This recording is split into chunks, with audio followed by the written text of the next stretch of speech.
Part 1 में हमने देखा कि राइस्टार की कार हर रात अपने आप चलती थी और लोगों को बेरहमी से मार देती थी। लेकिन एक रात राइस्टार ने अपनी ही कार का पीछा किया। जब कार अपना शिकार कर रही थी तभी राइस्टार उसके सामने आ गया और चिल्लाकर बोला, कौन है कार के अंदर? तभी कार में से राइस्टार के पिता टंग टंग बाहर निकले। राइस्टार डरते हुए बोला, बाबा आप तो सड़क दुर्घटना में मर गए थे ना? टंग टंग बोले, नहीं बेटा, वह कोई सड़क दुर्घटना नहीं थी, मेरी हत्या की गई थी। फिर टंग टंग ने पूरी सच्चाई बताई। जिस दिन मैं घर से कार लेकर सामान लेने जा रहा था तभी मैंने देखा कि रास्ते के बीचों बीच रंगा बाबू खड़ा था। वह भी एक कार मैकेनिक था। उसने मेरी कार रुकवाई और कहा, टंग टंग, मेरे पास एक कार है जो मुझसे ठीक नहीं हो रही, क्या तुम उसे ठीक कर दोगे? मैंने कहा ठीक है। फिर वह मुझे अपने गैरेज में ले गया। वहाँ उसके बहुत सारे आदमी खड़े थे। मैंने पूछा, रंगा बाबू तुम्हारी कार कहाँ है? ये सुनकर रंगा बाबू हंसते हुए बोला, टंग टंग, अब तू ऊपर जाकर कार ठीक करना। मैं डर गया और पूछा, क्या मतलब? रंगा बाबू बोला, मतलब ये कि आज तू मेरे हाथों से नहीं बचेगा। मैंने कहा, मैंने तुम्हारा क्या बिगाड़ा है? रंगा बाबू बोला, तू ही मेरा सबसे बड़ा दुश्मन है। तेरी वजह से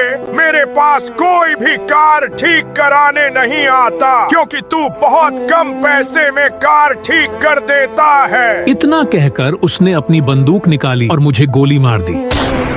फिर मेरी लाश और मेरी कार को नदी में धक्का दे दिया। इसलिए आज भी मेरी आत्मा अपने बदले के लिए भटक रही है। ये सुनते ही राइस्टार का खून खौल उठा। सुबह होते ही वह रंगा बाबू के घर पहुंच गया। उस समय रंगा बाबू आराम से सो रहा था। राइस्टार जोर से चिल्लाया, उठ जा साले रंगा। रंगा बाबू उठकर बोला, कौन है तू? राइस्टार गुस्से में बोला, मैं टंग टंग का बेटा राइस्टार हूँ। तूने मेरे पिता की हत्या की थी। आज तेरा आखिरी दिन है। रंगा बाबू हंसते हुए बोला, तो तुझे सच पता चल ही गया। हाँ, मैंने ही तेरे बाप को मारा था।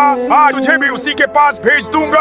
आज तेरा खेल खत्म। इतना कहकर उसने अपनी बंदूक निकाल ली। जैसे ही वह राइस्टार को गोली मारने वाला था तभी अचानक टंग टंग की आत्मा वहाँ प्रकट हो गई। उसे देखकर रंगा बाबू डर गया और बोला, टंग टंग, लेकिन तुझे तो मैंने मार दिया था। टंग टंग की आत्मा बोली, हाँ, तूने मेरे शरीर को मार दिया था, लेकिन मेरा बदला अभी बाकी था। रंगा बाबू हंसते हुए बोला, आज मैं तुम दोनों बाप बेटे को खत्म कर दूंगा। उसने टंग टंग की आत्मा पर गोली चला दी, लेकिन गोली उसे छू भी नहीं सकी। टंग टंग तुरंत गायब हो गया। अब रंगा बाबू समझ गया कि उसके सामने टंग टंग की आत्मा है जिसे वह कभी नहीं मार सकता। वह डरते हुए हाथ जोड़कर बोला, मुझे माफ कर दो। टंग टंग, टंग टंग की आत्मा बोली, तू माफी के लायक नहीं है रंगा। आज तेरा खेल खत्म। इतना कहते ही टंग टंग की आत्मा गुस्से से आग बबूला हो गई और रंगा बाबू पर टूट पड़ी। उसने रंगा बाबू को बुरी तरह पीटा और आखिर में उसे जिंदा निगल लिया। इस तरह टंग टंग का बदला पूरा हो गया। आखिर में उसने अपने बेटे राइस्टार को आखिरी बार अलविदा कहा और हवा में हमेशा के लिए गायब हो गया।